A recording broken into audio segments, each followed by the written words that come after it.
Coming up, the best bats across the league bring fireworks on the 4th. This is Locked On Game to Game MLB. Every game, every team, every angle.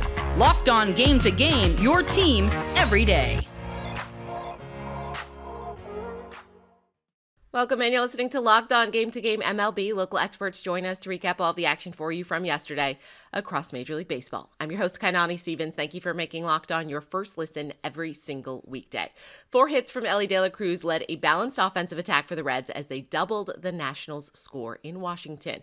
With Cincinnati taking the first game of the holiday, Locked On Nationals recaps the defeat.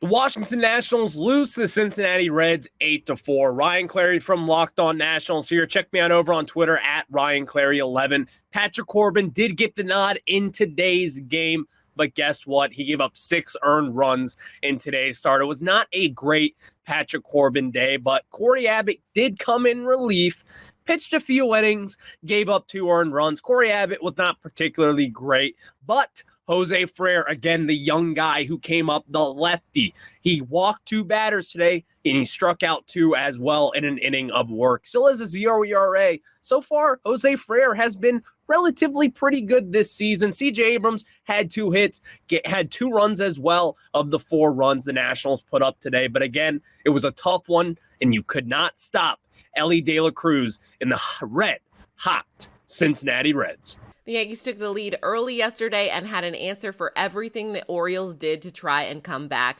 They beat Baltimore at Yankee Stadium. Locked On Yankees tells us how it happened. This is Stacey Gotsoulias of Locked On Yankees, and the Yankees beat the Orioles on July 4th, 8-4. Offense kicks it into gear, and the guys that you want to kick it into gear on the offense are doing things. Stanton, Gleyber. Actually, Gleyber in 2 ways. Hit a 2-run home run in the first inning, and then on a hit by Stanton, kind of made a questionable decision running through the stop sign at third, but he was able to score because the Orioles have been sloppy so far this series. I don't know what's going on with them defensively, but they've made a few plays that are questionable, and I don't know if Gleyber had noticed that or if it was a Gleyber thing, because sometimes Gleyber does things on the bases that makes you, it makes you scratch your head. But it worked out this time. So the Yankees win 8-4. We have everything you need to know about the game. And one more thing.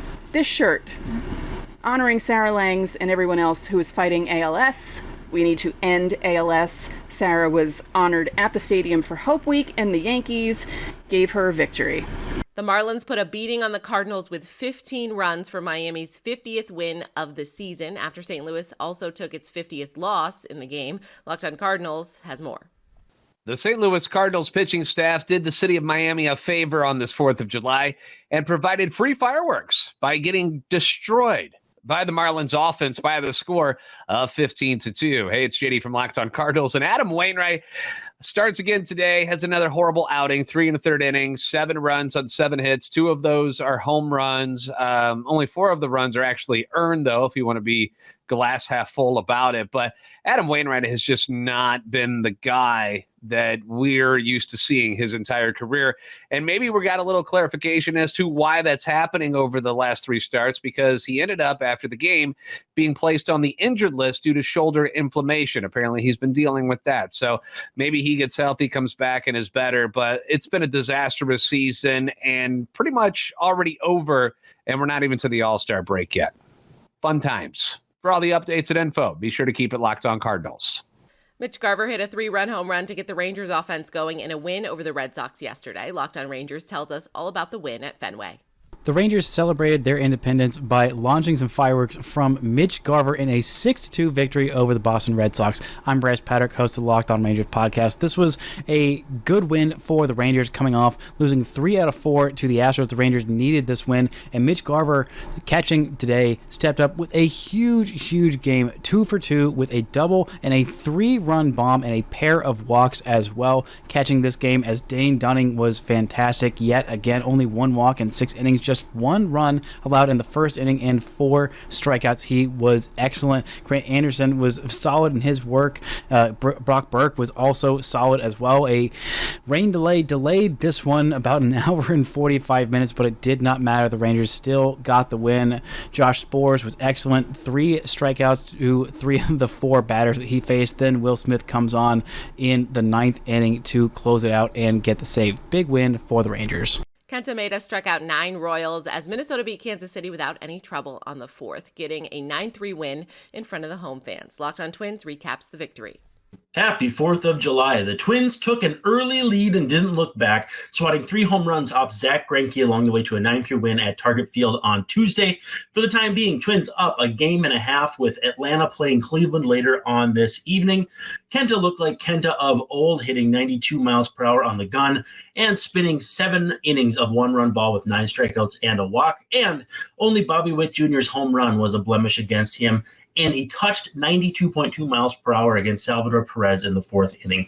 Since returning, Maeda has a 1.59 ERA, .90 batting average against, and a whip of 0.94 with more strikeouts, 21, than innings pitched, 17. That comes out to 11.1 Ks per 9.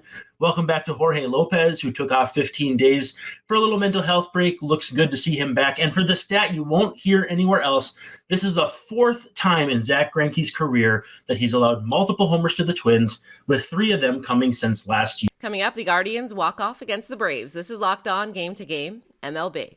Today's edition of Locked On Game to Game is brought to you by Gametime. Buying tickets last minute should not be difficult, and it should not be expensive. Gametime guarantee has you covered. It means that you'll get the best price. If you find tickets in the same section and the same row for less somewhere else, Gametime will credit you 110% of the difference. So download the Gametime app, create an account, and use promo code LOCKEDONMLB for $20 off your first order.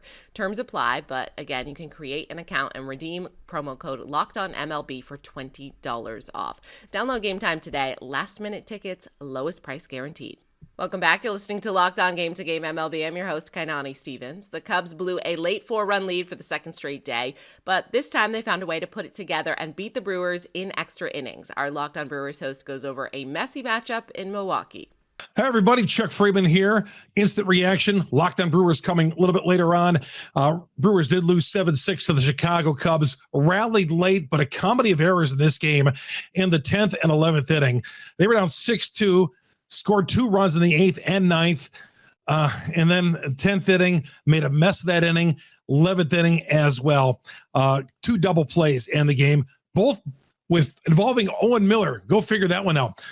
Rowdy Tellez had an RBI base hit late in the game. He also struck out in extra innings with a man in scoring position. Got to do something about that first base spot. I've had it up to here. Okay, I'm done with the Rowdy Tellez experiment. We'll talk about that on the next edition of Locked On Brewers as well. Not a very good start for Wade Miley. He helped put them in a hole. Hobie Miller wasn't very good in relief as well. But they created such a mess in extra innings. So see you on the next edition of Locked On Brewers. Vladimir Guerrero Jr. hit a 2-run home run in the 8th inning to give the Blue Jays the lead and eventually the win over the White Sox. Our Locked On Blue Jays host goes over everything for you postgame. Hello, friends. Craig Ballard, Locked On Blue Jays. Great way to kick off this 6-game road trip that'll take the Toronto Blue Jays into the All-Star break.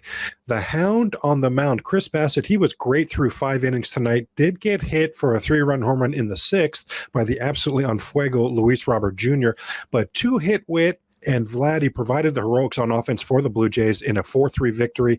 And on today's episode of the Locked On Blue Jay podcast, we talked about how good it was to see Vladdy have such a productive homestand, but he's not hit well traditionally in Chicago. So if he does well in this series also, it's going to be a good indication that Vlad is back. Shohei Ohtani getting another career first yesterday, but this time it's not a good one. He gave up back-to-back home runs for the first time in his MLB career in an Angels loss to the Padres. Locked On Angels goes over a rough day for Ohtani and a rough day overall for LA. One of my favorite scenes from Avengers Age of Ultron is when Wanda is inside of a house afraid because of the fight that's happening outside. And Hawkeye comes in and says to her, you have a decision to make. You can stay in here and we'll protect you, or you can come outside and you can fight with us. But if you come outside, you're an Avenger now. That's the speech that every Angel baseball fan needs to hear and every Angel baseball player needs to hear. Let me explain. Hey, everybody, it's Mike Frisch, one half of Locked On Angels. The Angels lose 8-5 on the 4th of July. Shohei didn't look good, left the game with a blister. Mike Trout, of course, is going to be out for a while because of a fractured hand. Anthony Rendon fouls a ball off his knee. He's going to be out for a while.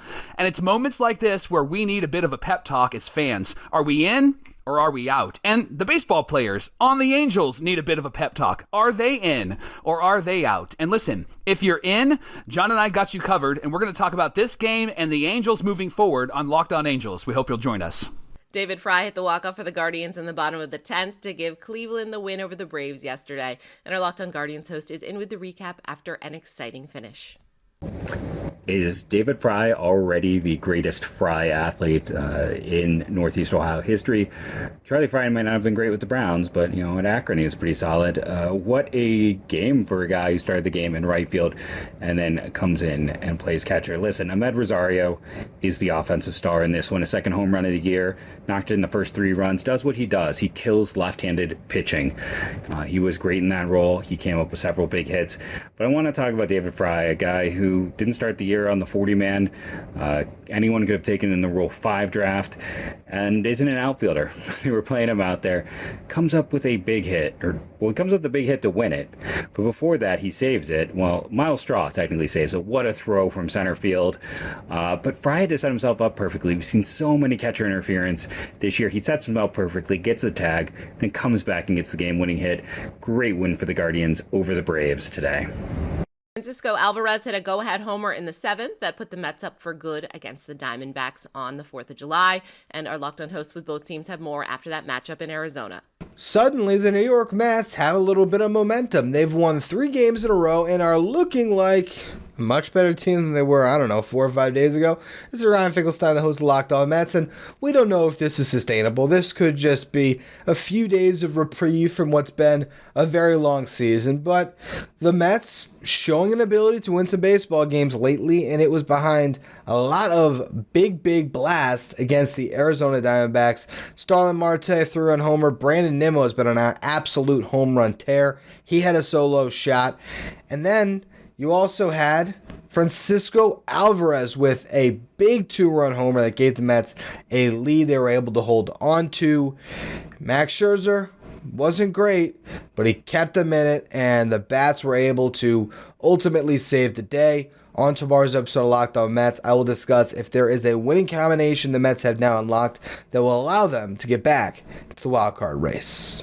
There was a lot of fireworks on the field as both the D-backs and Mets each hit 3 home runs apiece. But unfortunately, the D-backs get outscored in Game 1. Miller Thomas of Locked On Diamondbacks here. Corbin Carroll was back in the lineup, and in his first at-bat took Max Scherzer Oppo Taco. The D-backs also had Lourdes Gurriel and Christian Walker go back-to-back in the game, but unfortunately, it was back-to-back solo shots because we did see a Marte Parte at Chase Field, but it wasn't Ketel Marte. Old friend Starling Marte had a 3-run dinger in this game, which made a huge difference. The Mets also get 3 home runs. The D-backs pitching just wasn't good enough. D-backs don't get enough runners on when they hit those home runs, and they end up getting outscored by the New York Mets in Game 1 on our National Independence Day. But still 2 more games left in the series, and still got hopes that the D-backs can win those next 2 games in the series. That's it for this edition of Locked On Game to Game MLB. We thank you for making Locked On your first listen every single weekday. Make sure you're subscribed to Locked On MLB and your favorite team's Locked On podcast on YouTube and wherever else you get your podcasts from. I'm Kainani Stevens. This has been Locked On Game to Game.